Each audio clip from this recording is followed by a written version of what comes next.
Next gen நேயர்கள் அனைவருக்கும் வாழ்க வளமுடன். நான் உங்கள் டாக்டர் ஓம் சக்தி ராஜா. குரோதி வருடம் ஐப்பசி மாதம் 4ஆம் தேதி முதல் தை மாதம் 8ஆம் தேதி வரை இந்த செவ்வாயினுடைய பெயர்ச்சி, செவ்வாயினுடைய வக்ரம்.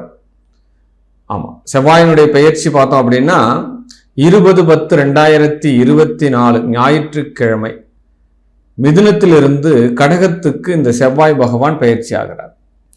ஆமா, கடகத்துல செவ்வாய் பகவான் நீச்சம் பெறுகிறார் அப்படின்ற ஒரு விஷயத்தை நம்ம எடுத்துக்கலாம்.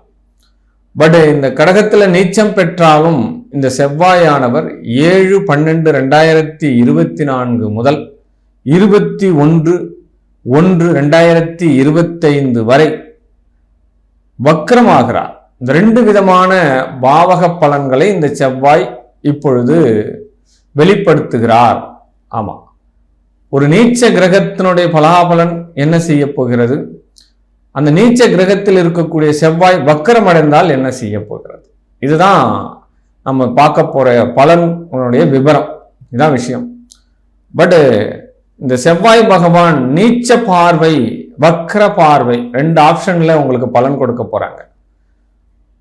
முதல்ல ஏனைய கிரகங்களில் ஆற்றல் அதிகமான கிரகம் செவ்வாய் பகவான். அதீத வீரம், அதீத தைரியம், போர்க்களம், இரத்தக்காரகன் அப்படின்னு சொல்லக்கூடிய பாவக அமைப்பு. பட் இந்த செவ்வாய் நீச்சம் அடைகிறார் அப்படின்னா ஒரு வேகமாக செயல்படக்கூடிய ஒருத்தர் அமைதியா இருந்தா என்ன சூழ்நிலை உருவாகும்? எல்லாருக்குமே சந்தேகம் வந்துடாதா?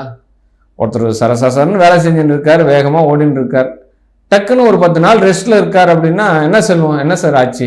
உடம்பு ஏதாவது ப்ராப்ளமா, இல்லை வேற ஏதாவது மனசு ப்ராப்ளமா, இல்லை நம்ம கேட்போம் இல்லையா? அந்த மாதிரி அதிவேகமான ஒரு கிரகம் இந்த செவ்வாய். அவரு ஏதோ ஒரு வேகத்தடை கொஞ்சம் வருது, கொஞ்சம் ஸ்லோ பண்றாங்க.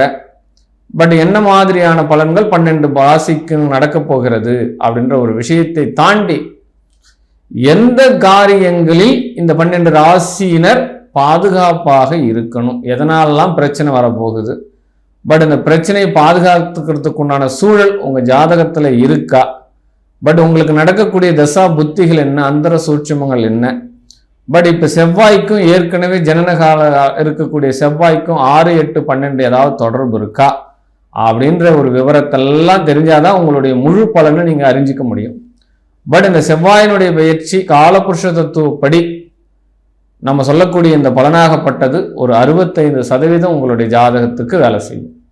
பட் மீதி இருக்கிற விஷயங்கள் எல்லாமே உங்களுடைய சுய ஜாதகத்தை தெரிஞ்சு முழு பலனை நீங்க தெரிஞ்சுக்கணும் அப்படின்னு நீங்க நினைக்கிறீங்க அப்படின்னா கீழே கொடுக்கப்பட்டுள்ள என்னுடைய வாட்ஸ்அப் குழுக்கு தனிப்பட்ட முறையில் மெசேஜ் அனுப்பி கட்டணம் செலுத்தி உங்களுடைய ஆரோஸ்கோப் நீங்க பார்த்துக்கலாம். ஒரு தெளிவான நிலை உங்களுக்கு கிடைக்கும். பட் இந்த செவ்வாயினுடைய சேட்டைகள் அதை பற்றி தான் நம்ம பார்க்க போகிறோம். ஏற்கனவே செவ்வாயினாலே ரொம்ப ரொம்ப கொஞ்சம் பயம்தான். ஆனால் செவ்வாய் வலுத்திருக்கிறவங்க பெரிய பெரிய சாதனைகள் படைக்கிறாங்க, பல வரலாறுகளில் இடம் பிடிக்கிறாங்க, பட் வீரதீர விளையாட்டுகளில் ஜெயிக்கிறாங்க.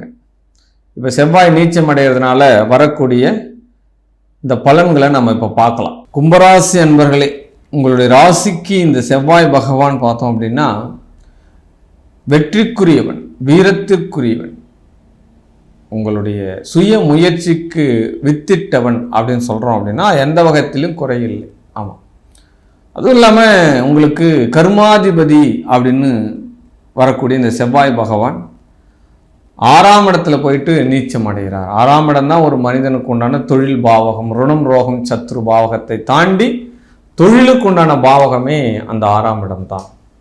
அப்படிப்பட்ட அந்த 6ஆம் பாவத்தில் போயிட்டு செவ்வாய் நீச்சம் பிளஸ் வக்ரம் அடைகிறதுனால இவருடைய நீச்ச பார்வை, வக்ர பார்வை நமக்கு எந்தெந்த இடத்துலலாம் பாதிப்புகளை கொடுக்கிறது, இதெல்லாம் நம்மளுக்கு எந்த மாதிரியான பலன்கள் இந்த 94 நாட்களுக்கு வரப்போகிறது, நம்ம எந்த அளவுக்குலாம் பாதுகாப்பாக இருக்கணும் அப்படின்ற ஒரு அவேர்னஸ் வீடியோவாக தான் இந்த வீடியோவை நான் உங்களுக்கு கொடுத்துட்டுருக்கேன் அப்படின்னு சொல்லப்படுது. பட் கும்பராசிக்கு முதல்ல இந்த செவ்வாய் பகவான் எங்கே பாதிப்புகளை உருவாக்குறார் அப்படின்னா உங்களுடைய தூக்கமின்மையை உருவாக்குகிறார் அப்படின்னு சொல்லப்படுது. இல்லை இப்போ யாருன்னா இந்த கும்பராசியில் வந்து கலை சார்ந்த துறை, நாடக நடிகர்கள், சினிமா நடிகர்கள், பட் டெலிவிஷன் நடிக்கிறவங்க, இந்த கலைத்துறையில் இருக்கக்கூடிய விஷயங்களே பார்த்தோம் அப்படின்னா அவங்களுக்கே பல சிக்கல்கள் உருவாவதற்குண்டான சூழ்நிலைகள்லாம் இருக்கும். வீணாக போய் விரயம் பண்ணிடுவா, மாட்டிக்குவா. ஏதோ ஒரு இடத்துல போயிட்டு தேவையில்லாத அவேர்னஸ் கிடைக்கிறதுக்கு உண்டான வாய்ப்புகள்லாம் கிடைக்கும். பட் இதெல்லாம் சூட்சமம், நடக்கத்தான் செய்யும் அப்படின்ற ஒரு விஷயத்தையும் ஏற்றுக்குன்னு தான் ஆகணும். பட்டு தூரதேச பயணம் செல்ல வேண்டி வரும் அப்படின்ற ஒரு விஷயத்தை எடுத்துக்கலாம். ஆமாம், வீட்டை விட்டு ரொம்ப தூரத்தில், அது உத்தியோகத்துக்காக போகிறாரு, படிப்புக்காக போகிறாரு, அதெல்லாம் ரெண்டாம் தரம். ஆக்சுவலாக கடந்து போவார்ன்றது தான் உண்மையான விஷயம் அப்படின்னு தான் சொல்லப்படுது. பட் ரெண்டாவது விஷயம் என்னென்னா, உங்களுடைய எதிரிகள் இப்போது உங்களுடைய கண் முன்னே வந்து நிற்பார்கள். ஆமாம், பின்னாடி இருந்து நமக்கு பின்னாடி அதாவது பேசிட்டு போனவங்க எல்லாம், பட் நமக்கு எதிர வரக்கூடிய தயங்கணும்னு கூட சரி, இப்போ நேரடியாக வந்து சவால் விடுவான். ஃபேஸ் டு ஃபேஸ், நீயா நானை பார்த்துக்கலாமா, நான் பெரியவனா நீ பெரியவனா பார்த்துக்கலாமா அப்படின்ற மாதிரிலாம் வந்து நமக்கு ஒரு சிக்கல்களை உருவாவதற்குண்டான சூழல்களை இந்த செவ்வாயினுடைய தாக்குதல் இருக்கும் அப்படின்ற மாதிரி தான் சொல்லப்படுது முதல்ல. பட்டு கும்பராசியில் யாராவது மூத்த பெண்கள் மூத்த பையன்கள்லாம் இருக்கிறீங்க அப்படின்னா இன்னும் கொஞ்சம் கூடுதல் கவனம் வேண்டும். இப்போ யாராவது ஒருத்தருக்கு நீங்கள் உதவி செய்கிறீங்கன்னா கூட அந்த உதவிகள் உங்களுக்கு உபத்திரமாக மாறக்கூடிய சூழல் இப்பொழுது நடந்து கொண்டு தான் இருக்கிறது. அந்த உதவியை வந்து அவங்க பெருசாகவே நினைக்க மாட்டாங்க. ஏற்கனவே நீங்கள் ஒருத்தருக்கு பெரிய உதவிகள் செஞ்சுருப்பீங்க, அந்த உதவிகளில் தான் பயன்பட்டு அவர் மேலே வந்திருப்பார். இருந்தாலும் இந்த காலகட்டத்தில் அவர் உங்களை எதிர்த்து திரும்பி பார்ப்பாரா அப்படின்னா கண்டிப்பாக உங்களை பற்றி அவர் பேச மாட்டார். உங்களுக்கு ஏதாவது துன்பம்னா கூட உங்களை பார்த்தும் பார்க்காம கடந்து போயிடுவார். இந்த சூழல் வந்து கிரகங்கள் செய்யக்கூடிய சூழல் தான். யாரையும் வந்து குறைச்சா மதிப்பு போட்டுலாம் ஒன்றும் வேலைக்கு ஆக போகிறதில்ல. பட் கிரகங்கள் இந்த சூழலை நமக்கு கொடுக்கிறன, அவ்வளோதான். இப்படி தான் ஏற்றுட்டு போகணும் இந்த வாழ்க்கை சூழல். அப்போ தான் நாம் ஒரு மன நிம்மதியாக இருக்க முடியும். பட் ரெண்டாவது விஷயம் முன்னாடினா இந்த கும்பராசிக்கு தந்தையினுடைய உடல் நலத்தில் ஆரோக்கியம் வேணும். தந்தைக்கு இப்போது கண்டங்கள், மாரகங்கள், விபத்துக்கள் இதெல்லாம் வரும். நான் சூட்சமாகவே ஸ்ட்ரெயிட்டாகவே சொல்லிடுறேன் எல்லா விஷயத்தையும் உங்களுக்கு ஆக்சுவலாக. பட் உங்களுடைய அதிர்ஷ்டம் எங்கோ ஒரு இடத்துல ஒரு தடுமாறப்படும். நமக்கு வரக்கூடிய இன்க்ரிமெண்ட்டையோ, நமக்கு வரக்கூடிய போஸ்டிங்கோ, நமக்கு வரக்கூடிய வாய்ப்புகளையோ இன்னொருத்தருடைய தட்டி பறித்து இன்னொருத்தருக்கு போயிடும். இந்த காலகட்டம் அது நடக்கும். நம்ம இடையில தான் பார்த்துன்னு தான் இருக்கணும், வேறு வழி கிடையாது. பட் அதை அனுபவிச்சு தான் ஆகணும். அதிர்ஷ்டங்கள் தடைபடுகிறது அப்படின்னு சொல்லப்படுது. இந்த காலகட்டத்தில் இரண்டாவது திருமணம் பண்ணுறீங்கன்னா ரொம்ப ரொம்ப கேர்ஃபுல்லாக பண்ணணும். அந்த பொண்ணே நம்மளை ஏமாற்றிட்டு போயிடுவா, பையன் நம்மளை ஏமாற்றிட்டு போயிடுவான். நம்ம எதிர்பார்த்த கலத்திரம் அங்கே இருக்காது, ஏதோ ஒரு இடத்துல ஃபேக்காக இருக்கும். பட் அந்த திருமண மையம் கூட நம்மளுக்கு சரியான தகவல் கொடுத்துருக்க மாட்டா. பட் புரோக்கர் கூட வேறு ஏதோ ஒன்று ஜாதகத்தை காட்டிலாம் நம்மளுக்கு கல்யாணத்தை பண்ணி வச்சு நம்மளுக்கு பணம் விரயமாகறதுக்கு உண்டான சூழ்நிலைகள் எல்லாம் நடக்கும். பட் அதிர்ஷ்டம் இல்லாத நிலை என்ன நடக்குன்னா நம்மளுக்கு துரதிர்ஷ்டம் தான் நடக்கும். பட் அதெல்லாம் கொஞ்சம் கேர்ஃபுல்லாக இருக்கணும் அப்படின்னு தான் சொல்லப்படுது. வயிறு சார்ந்த ரோகம் இருக்கிறவங்க ரொம்ப ரொம்ப கவனம் வேண்டும். அதெல்லாம் சரியாக செரிமானம் ஆகுதா, பட் கிட்னி பிரச்சனையா, கிட்னியில் கல் இருக்கா, பட் என்ன ஏதுன்றது சரியாக அதை வந்து கொஞ்சம் ஜாக்கிரதையாக பார்த்துக்கணுன்னு தான் சொல்கிறேன். பட் கேர்லெஸ் ஆகக்கூடாது. இப்போ பண்ணக்கூடிய நீங்கள் கேர்லெஸ் இது முன்னாடி மிகப்பெரிய ஒரு பிரச்சனை உண்டு பண்ணுறதுக்கு உண்டான சூழலாக மாறும். அதான் விஷயம். பட் ஒரு பிரச்சனை வருது, பிரச்சனை நடக்குதுன்னா நேற்று ஆரம்பித்து இன்றைக்கி நடக்குதா அப்படிலாம் கிடையாது. இதனுடைய ஆரம்பம் எங்கோ இருக்கும்.